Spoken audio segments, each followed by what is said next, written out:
Bitbit ang kanyang sariling helmet. Naglakad patungo sa isang establishmento sa may Aurora Boulevard sa Quezon City ang lalaking ito mag-aalas 4 ng hapon kahapon.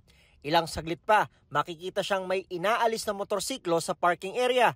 Pero mapapansin na tinutulak niya lang gamit ang kanyang paa ang motorsiklo. Helmet lang pala ang kanya. Ang motorsiklo, nakaw.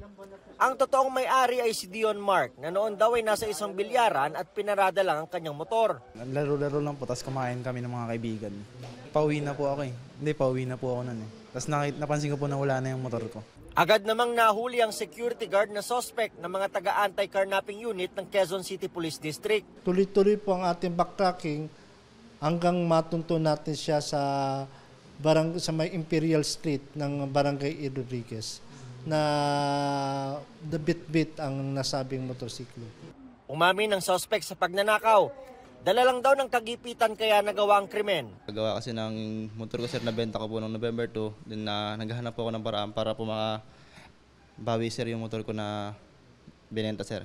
Pero sa dami ng motorsiklo na nakaparada sa lugar, bakit naman kaya ang kay Cuevas ang nanakaw niya?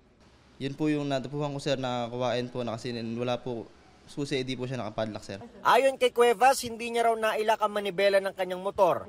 Maharap sa reklamong paglabag sa anti-carnapping law ang suspect. Para sa GMA Integrated News, ako si Nico Wahe, ang inyong saksi.